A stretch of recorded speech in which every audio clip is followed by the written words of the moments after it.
Welcome home. We are WNST. AM 1570. We're Towson, Baltimore, and Baltimore Positive. You can find all of our work out at baltimorepositive.com. Our WNST text service with breaking news is now available. You can text JOIN or WNST to 410-821-9678. Luke, remind me, I got to put a commercial in the air about that. We have the Ravens scratch-offs because it's pretty good, our text service. The Ravens scratch-offs are pretty good as well. On Friday, we're going to be at Mama's on the half shell. I'm going to be like The Rock. Finally, I have returned to Owings Mills. We're going to be at Mama's on the half shell. We're going to be at Foundry Row. I call it Painter's Mill. Where I saw Frankie Valli in the Four Seasons back in 1980. We're going to see lots of friends. Finn McCusker, the son of Scunny from Nacho Mamas, is going to be joining us for an oyster and a crab cake. Also, my old pal Mike Warren stopping by. Hump and Howie's going to come by. We're going to have a tribute to the late, great Jeff Amder of Skipjack's fame. I may actually wear my Skipjack's jersey on Friday. I'm probably going to bring my brand new, it's not new, it's old, Skipjack's pennant clock, battery operated, 2 AA batteries. I'm going to stop at Drug City and pick those up on the way out there. Luke and I'll be there. I'll be there on Friday. Luke will be in Owings Mills doing Ravens in a shortened week this week. All of it brought to you by our friends at Jiffy Lube Multicare. They send Luke out to make sure that he is reporting on all things reporting, and certainly into the wee hours on Tuesday morning. Worried about Marlon Humphrey a little bit. Certainly not worried about the Ravens offense at this point. And a short week getting ready for Cleveland, but really a breakout offensive game for more than just Lamar Jackson on Monday night. Plenty of praise to go around, and sort of that missing guy, the 89, who's been 86th in some way, returns. And, Mark Andrews is going to catch two touchdown passes in a Super Bowl if they ever play in a Super Bowl, because it's probably the guy he is, but it's been quiet around here. Even Baker Mayfield made more reference to him last week than anybody around Baltimore's made for Mark Andrews in a while. Yeah, and he's only caught 3 touchdowns over the last 2 games now. So, I mean, He's certainly back. we saw this. You could see this coming. The Cincinnati game, what was a little more involved and caught a touchdown against Washington, and then catches 2 touchdowns on Monday night. Nice stage for him. Became the Ravens' all-time leader in touchdown receptions, surpassing Todd Heap. And I get it. I mean, the punchline will be, well, the Ravens haven't had many passing games to write home about over the years, and many wide receivers to write home about over the years. But that takes nothing away from what Mark Andrews has done. 43 touchdown catches in 94 career games. Todd Heap had 41 in 133 career games. So certainly Mark Andrews will be the first to tell you it's helped having Lamar Jackson as his quarterback for all but a few games of his very impressive career. But look, I think the first month of the season, it was more quirky and weird than alarming that Mark Andrews wasn't involved. When you kind of looked at some of the metrics, I mean, it wasn't as though he was really, really slow or not getting open. I mean, PFF has all kinds of different grades and tracking, and it was, there were numbers saying that he was still getting separation. I mean, maybe he wasn't 100%. Remember, he had the car accident back in mid-August, and I had actually heard that he was a little banged up even before that happened, kind of just going through your typical late camp soreness. So how much of it was that? And as I pointed out in our previous conversation, Nestor, there's one football. I mean, at some point in time, you can't expect that every single skill player that the Ravens have is going to eat every single week. And what we saw on Monday night, obviously Zay Flowers has the ankle issue. He played through it. He ended up playing 42 out of 59 snaps. So it's not as though he was limited to the point where he wasn't on the field, but certainly didn't see him overly involved, other than the backwards pass, of course, that hopefully will get struck from the playbook, at least how they tried to run it in that spot. But that led to opportunities for Mark Andrews. Rashad Bateman had a career high in receiving yards, catches a beautiful deep ball for a touchdown. We've talked about this going back to last year with Bateman, that he runs good routes. He gets open. And last year, the thought was, for whatever reason, and I said over and over, I don't think it was a personality conflict or anything like that, but for whatever reason, and I think a big part of it was Bateman's lack of health and at times lack of availability for a couple years there. But, Lamar has certainly shown good chemistry with him this year. And this is now 3 straight weeks where Bateman has set a new season high in receiving yards. So he's going. I mean, he's looking like a really good number two receiver to Zay Flowers being the number one. And oh yeah, even though he only had 34 yards with about 5 minutes to go in the third quarter, Derrick Henry breaks an 81 yarder where the blocking was fantastic. Again, another one of those plays where he's barely touched and he does what he did, runs the ball in the fourth quarter, ends up having a big night. It wasn't if you're ranking the reasons why the Ravens won in the fashion they did, Derrick Henry's pretty low on the list this week, but doesn't mean it's any less impressive. And I'll also throw this, as I mentioned, Derrick Henry, Nestor, we're getting closer and closer to the time where I'm not saying it's imminent, but I have gotten the sense in the not too distant future, we could see Keaton Mitchell back on the practice field. Now, I am not at all saying that he's going to be 100% or that he's going to be a big factor of what they do down the stretch, but we all saw what Keaton Mitchell did last year before that unfortunate knee injury. So much of it is going to be how does he look? But from what I understand, his rehab's gone well. His straight line speed has been really good. So it's going to be a matter of getting him back on the practice field and seeing what it looks like. So kind of scary to think, even if you get a Keaton Mitchell at, I don't know, 90% by January, something like that. I mean, again, that's a pie in the sky. It's not something they need, but it could certainly be something that would be welcome to add to what they already have.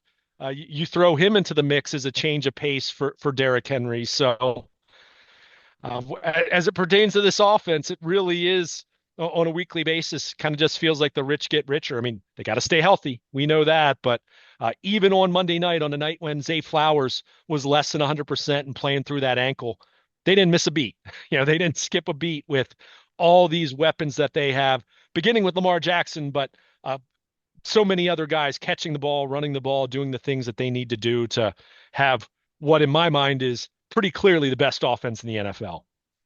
He's Luke Jones. He's Baltimore Luke. He did not catch or throw any screen passes on Monday night, but Lamar Jackson did. And that's been a little bit of a quizzical part of the development of the offense and the pulling of offensive linemen that are ostensibly, I think, there to pass protect and get out and be more athletic than bruising. I think we were always concerned about the makeup of the offensive line, the personnel, who was going to play where. It's calmed down dramatically since the first two losses, right? And part of this is Mark Andrews being involved and Bateman being involved and run after catch and the fact that the respect level of the defense and stacking the box on Derrick Henry, you're not going to do that with Lamar throwing the ball over your head. So as Lamar always says, pick your poison. That was your headline last week as well. It was his headline in the post game after the game on Monday night. Screen passes, something that haven't seen a lot of. The shotgun versus under center, we saw a yippee snap. I put out, so much for running a clean operation when the ball's getting snapped overheads. I mean, they had some problems with that in the middle of the game. Dude, when you're winning by 3 touchdowns and you just beat the hell out of every other team, we don't talk about the deficiencies or the problems. And you and I haven't developed a 2-year thing on why don't they throw more screen passes? Why don't they? Well, they win every week. So we don't talk about that. But when it's effective, you see another – not even a gadget. It's just another tool in the golf bag, I think. Well, let's face it. The Baltimore Ravens were terrible at screen passes for a long, long time across multiple quarterbacks and multiple coordinators. I mean, when was the last time the Ravens consistently ran good screen passes? I mean, maybe Ray Rice, but a lot of that was the check down variety kind of throws to the flats. Of course, we all remember the Ray Rice play in San Diego back in 2012. But it's just been something, and Todd Monken was asked about this earlier this season, was kind of asked about the screens. He said, yeah, we didn't run them last year as much because we stunk at them. So, I mean, there you have it. I mean, it's another way that they've just become really, really good. It's another part of their operation that has just gotten to be so good. And, I made a point about Derrick Henry a couple minutes ago where, you look at it statistically, most of his yardage came in the fourth quarter. And of course, he had his 81-yard run late in the third quarter. And certainly you wouldn't look at what he did directly as a major reason why they won that game on Monday night, because it was Lamar throwing the football, that they had so much success through the air through three quarters. But where he does make an impact, and we talked about this leading up to Monday night's game, and this has been talked about a lot recently because we've seen these toss plays, and specifically these toss plays late in the game. But it really does speak to how this offense, every offense talks about making the defense defend every blade of grass. Greg Roman used to talk about that a lot. And there were times where the Ravens got really close in their ability to do that in the Greg Roman offense. No one should be dismissive about what they did in 2019 or what they did at 2020, another year where they ran for 3,000 yards, or 2021 where they were so injured at running back, but until Lamar got hurt, this is a team that was still in contention for the number one seed in the AFC, late in early December that year. And certainly what they did last year in their first year under Todd Monken, but especially with seeing Lamar throw that deep ball to Rashad Bateman. This is truly an offense where you have to defend the entire length and the entire width of the football field. And that is so extraordinarily difficult to do when you have a quarterback who can do what he can do, when you have a 250-pound running back who can throw or who can run 21 plus miles per hour when he gets going. Takes him a little while to get up to that speed, but when he does that, I mean, look out. When you have a backup running back who is a good receiver out of the backfield and can catch a ball and go 20, 25 yards for a touchdown. When you have one dynamic, a number one wide receiver and the most dynamic number two wide receiver the Ravens have had in quite some time. And again, I get it. That's a low bar in the history of the franchise, but the point is still well taken. And when you have two tight ends in Mark Andrews and Isaiah Likely, and throw in Charlie Kohler, who doesn't get a lot of volume, but when he is out there in a route, he can make a play for you. And to your point that you made a little, in one of our conversations, I guess the only down note offensively was Patrick Ricard dropping a pass where he had a chance to make a play. But I mean, how do you defend that? I mean, again, and Kyle Hamilton was asked this in the post-game locker room, and he's talked about this. Marlon Humphrey's talked about this. Roquan Smith has talked about this going back to even before this year, right? I mean, this has been talked about from the moment Lamar took over midway through 2018. But they all say, my goodness, I'm so glad that I don't have to defend this offense and I don't have to go up against this quarterback other than practice, because it is just so, it's a nightmare. It's an absolute nightmare. And when you have this much, and it's not as though all these guys are going to be all pros and all these guys are going to go to the Pro Bowl, and we know that, but collectively, it's an absolute nightmare. It's not just a headache, it's a full-blown migraine headache on how the heck you defend all of this, because it truly is, when this thing is clicking the way it is right now and the offensive line is playing the way it is right now, and if they can knock out some of the penalties, which is about the only thing that meaningfully slows them down at this point, you really do have to defend the entire length and the entire width of the field. And I don't care if you're the 2000 Ravens. I don't care if you're the 85 Bears. I don't care if you're the 2002 Bucs or the 2015 Broncos or the 2013 Seahawks.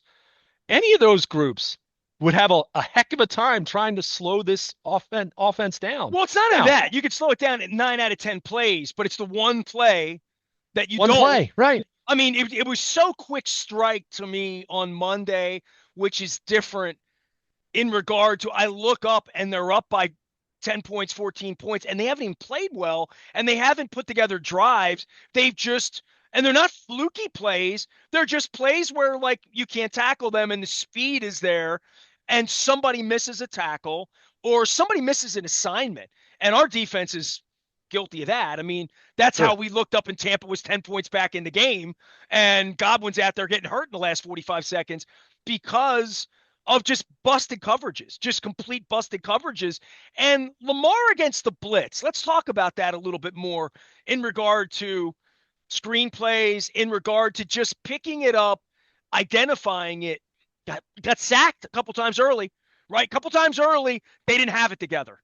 Hmm. And and then Linderbaum over the head with the snap again. So they've had, if they had lost the game 42-41 somehow, if something went wrong, we'd be talking about the problems in the offense instead of how incredible it is, because they throw a ball backwards and fumbled it. They snapped the ball over their heads. Ricard missed the missed plays they've had, but the blitz protections and the beating of the blitz in whatever way that is, however you beat the blitz, find single coverage, find a mismatch. You have that with Flowers. You have that with Mark Andrews in a lot of cases when he had maybe more speed, but he's back catching balls. Beating the blitz and that being where we're gonna blitz Lamar. That's gonna be the way to do it. Didn't work so well on for Tampa on Monday night in the aggregate because they blitzed more than they didn't. They blitzed 61% of the time. Yeah, they blitzed and it didn't work. And teams have blitzed against Lamar this year and it hasn't worked. I mean, he's had the answers. And I want to point out one thing: the snap, remember the replay? It went off Zay Flowers. I mean, Right, I right. don't think it was a bad snap as much as the timing of the play. Something was off there, right? So, and look, I mean, when we're pointing out things like that, and I don't want to be dismissive of that because that can be a turnover and that can be a big play in a close game. But it really just speaks to how much they truly are chasing perfection because that's how good it's been otherwise. I mean, that's how great it's been, how elite, how special it's been.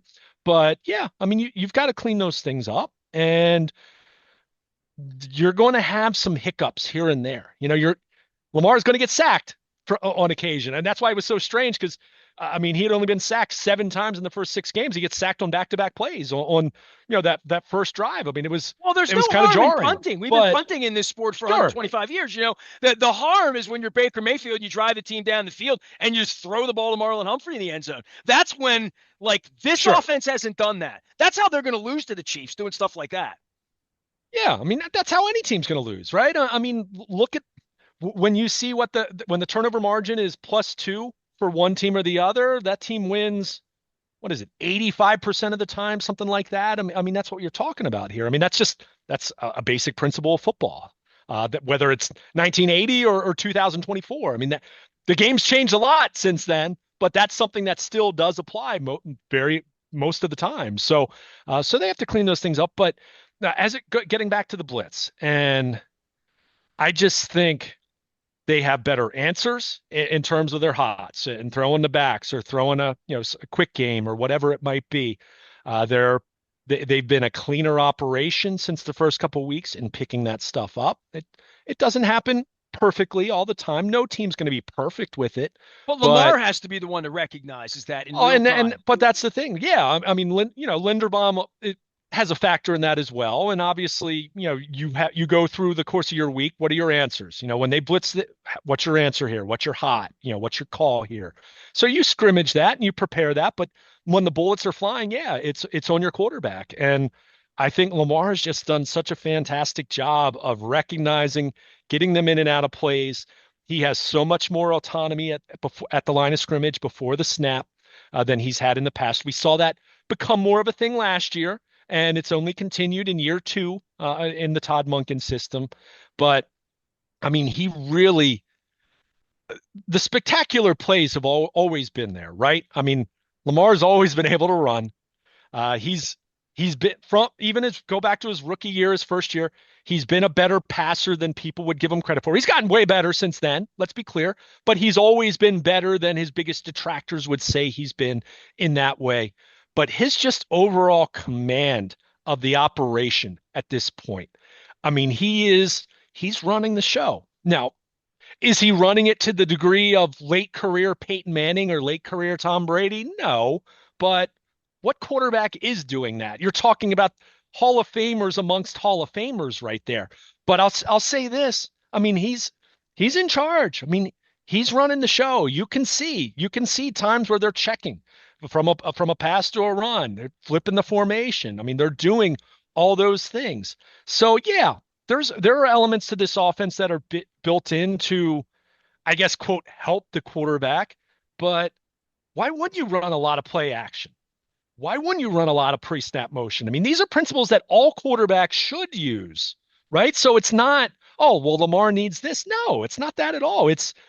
Lamar's better for that, just like any quarterback would be better with those elements, you know? So it's just they have so many more answers. And, you think back to, I vividly think back to the wild card loss to the Chargers, Lamar's rookie year. Remember, at that point in time, the thought was, oh, it's the dime, right? You run the dime defense against Lamar and this, this uh, bumper car kind of offense that it was at that point in time, and that stops it. And then we saw the following year that some teams tried to do that, and if they didn't have the right personnel to run it, then the Ravens would kill you, and they'd use heavy personnel, and they'd just run over you. Then, they're some of the things that Tennessee did and Dean Pease did in that playoff game against the Ravens, even though a lot of that just had to do with the Ravens turning over the ball and getting stopped on fourth down. I mean, go back and look at that playoff loss. They had a ton of yardage. They didn't have any issue moving the ball. It was finishing drives. In more recent years, it was the cover zero blitz that Miami ran in that ugly Thursday night loss 3 years ago, and teams doing that. Well, we've seen the last couple of years that that's kind of gone away. So there is no way the teams haven't solved this offense. They're not going to solve this offense in the same way that no one solves Patrick Mahomes or no one solves, take your pick, Josh Allen, right? I mean, you might have a good game against them. You might be able to beat them, but there's no like solving that, oh, this is figured out. And I think Lamar, to his credit, when there have been these type, whatever the strategy would be at any given point in time to stop him, he gets back in the lab with the coaching staff and he figures it out. And what were once weaknesses are now strengths of his. And it just, that's how you become great. That's how you become someone who's on a path to be a three-time MVP and a Hall of Famer, and someone whose legacy is the only thing left to do is to win championships. So, I mean, that's all it is at this point. I mean, that's where we are. I mean, and we know that. We knew that last January. That's why that loss hurt so much for the Ravens. But I mean, you're just seeing someone who, yes, continues to have these incredible physical gifts, but his mind continues to grow and evolve and improve and mature as a quarterback. And I mean, that's what you want. You don't want a quarterback mentally to be, Tom Brady wasn't the same guy in year 10 as he was in year 2. And in year 20, he wasn't the same guy that he was in year 10. At that point, his physical skills had diminished, but he had all this working knowledge. His brain was so much better than everyone else. And that's why he was still winning MVPs and Super Bowls into his 40s. I mean, well, that's why Joe Flacco can still go do this, right? I mean, Joe Flacco has been reading defenses since Lamar Jackson's been born. And same thing with Aaron Rodgers, even though he can't do it as well. Those guys just have an institutional knowledge and 15 more years of doing it than anybody who's 25, right? I mean, and that would be the case for Joe Burrow or Trevor Lawrence or some of the young guys, Jared Goffs that are coming on that just they're 30. These other guys are 40 and especially when you have that ability to extend your career in that way. And this is where Lamar's athleticism, we all believe that when his athleticism left him, that he couldn't compete at that level. He's now moving to a point where when he slows down, as long as the arm's okay, like Flacco's arm's okay, as long as you can throw the ball, he'll be able to play football a long time. That being said, he's got to stop running into linebackers, and I'll always say that less of that is better. And we're not talking about. Of course you will. That you might as well put that on your forehead. Yeah, less of that's better. Less of that's better, especially when you can throw it the way he throws it. But well, sure, and look. Certainly don't want to see him take a helmet-to-helmet hit like he did in the middle of the field. But it's shocking he hasn't taken more of that. I think back to where he was, 2019, let's say. I mean, his first. I'll continue to say he's very good at avoiding big hits, much more so than other scrambling quarterbacks. But yeah, hey, luck is a part of avoiding injury in the NFL. You can also be very unlucky. We've seen all that. Chris But Godwin, right? Yeah. going back to where Lamar was in 2019, his first MVP year. Yeah, first MVP year, 1,200-yard rusher, leads the league in touchdown passes, but what was what 27th, 28th, 29th in pass attempts, whatever it was at that point in time. Obviously, it was much more of a run first offense, and they threw the ball when they wanted to, but they didn't need to run the or throw the ball very often at that point in time. And what we said at that point, and this was 5 years ago, was the natural progression for Lamar Jackson was going to be, yeah, the run's always going to be there. I mean, putting aside, the freakish injury kind of scenarios, Lamar is always going to be a mobile quarterback, right? I mean, even Lamar at 35 years old, he's not going to run like he does now, but he'll still run faster than most quarterbacks out there, I would think. But the thought with him was always going to be, you want the passing part of this to continue to increase and continue to elevate and get better and mature and grow, and understanding that the natural regression of an athlete, your athleticism isn't going to be the same at age 21 going to age 27 or 28, and certainly when you get on the other side of 30. But the other parts of the game are growing for him so much that, I think there was a thought in 2019 of how long of a career at an elite level will Lamar have. I think at this point in time, 5 years later, you look at this and say, now he has to stay healthy just like anyone else. Again, anyone can get hurt on any given play. We all remember what happened to Joe Theismann. We all remember what happened to Alex Smith, right? And those weren't guys that were running in, to use your expression, running in the linebackers. So there is an element to just needing to stay healthy and having some good fortune and all of that.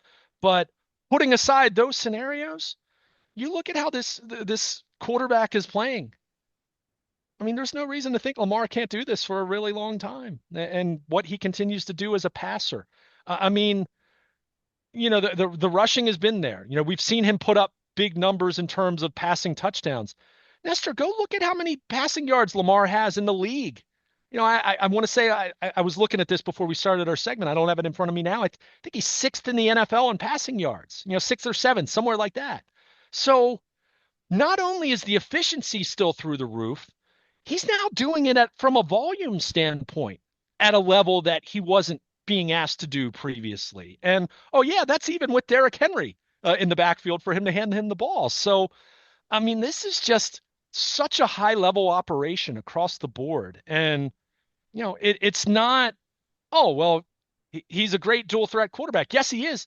He's a great quarterback, period. Right? I mean, there's no caveat. There's no yeah, but anymore. I mean, the only yeah, but that's left on Lamar Jackson's career is winning championships, and that's the same one that Josh Allen, Joe Burrow, anyone not named Patrick Mahomes has that's active in the NFL right now. So he's just a great quarterback. The fact that he can run the way he does is amazing.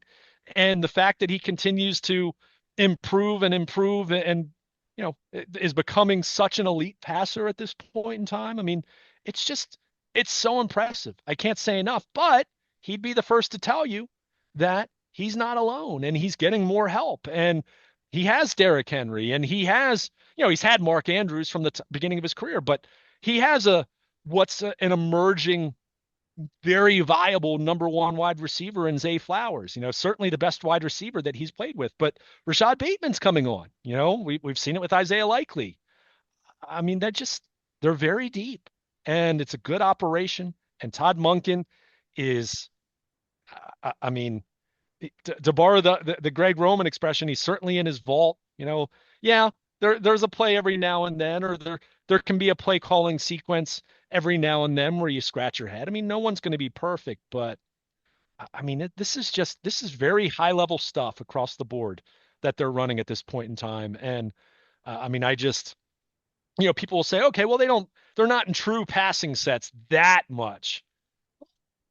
When you have a quarterback like Lamar, run play action. When you have an offensive line that maybe isn't built to be in true pass sets 40 times a game, then so what? Then run play action, do boots, run those things. I mean, you don't have to apologize for anything you do, but I mean, it's really high level. It really is. And again, it goes back to that principle of forcing defenses to defend every blade of grass on the football field. And good luck. I mean, good luck, beginning with number 8, but including his entire supporting cast. I mean, this is just really, really high level stuff. And I don't know how you slow it down. I really don't.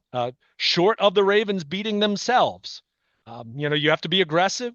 I do think you have to take chances, and that's where I will at least commend Todd Bowles for trying to blitz as much as he did. It didn't work, but I don't think you can just sit back and let this group just move down the field on you either. I think you got to take some chances to try to swing the game, in your favor here and there. But to this point, since the first 2 weeks aside, the last 5 weeks, teams haven't been able to do it. So, you know, Cleveland, good luck. Denver, good luck. Cincinnati's already come up short, despite a fantastic offensive effort on their part. We'll see Pittsburgh. Their defense is really good. I think Pittsburgh can probably get a couple stops here and there against the Ravens. But is Pittsburgh's offense going to score enough for that to matter? I very much am skeptical of that. So, you just look down this list and I mean, it's tough looking at the remaining schedule and saying who definitively has a great chance to beat the Ravens. I mean, teams have chances because it's the NFL and it's any given Sunday. But I mean, this operation is just it's humming. I mean, this is some really, really high level offense that we're seeing across the board. And again, it begins with a quarterback who is maturing and getting better. And that's terrifying for the rest of the National Football League. Should be terrifying for the Cleveland Browns this week, who have to pick up the pieces and figure it all out. I don't think the Ravens are going to stub their toe this week. Luke and I will be talking about all things Browns, also World Series this week. We have the Maryland Crab Cake Tour converging with the Maryland Oyster Tour. We're going to be out at Mama's on the Half Shell on Friday in Owings Mills at Foundry Row. We'll have Raven scratch-offs from the Maryland Lottery to give away. Also, our friends at Liberty Pure Solutions sending us out on our Oyster Tour. 1-800-CLEAN-WATER is the way to make that happen. If you have well water, I have the cleanest water. It's delicious. It's perfect. And it was like making my sink green because it's well water. You need to have it treated. They do that. 1-800-CLEAN-WATER, Liberty Pure Solutions. They also take care of all of your plumbing needs as well. I usually wear my Curio Wellness shirt, my Foreign Daughter shirt. I've got my Move product on my back here as I stand and do tons and tons of radio here this week and get ready for the Cleveland Browns. We're going to be out in Cleveland a bunch this week, talking to a bunch of Cleveland friends just about the Guardians. I get some baseball, some football mixed in. It's always good to check in with our Cleveland friends, even when their football team stinks, which is most of the time over the course of 26 years of WNST. He is Luke. You can find him out at Baltimore Luke and anywhere the internet is served.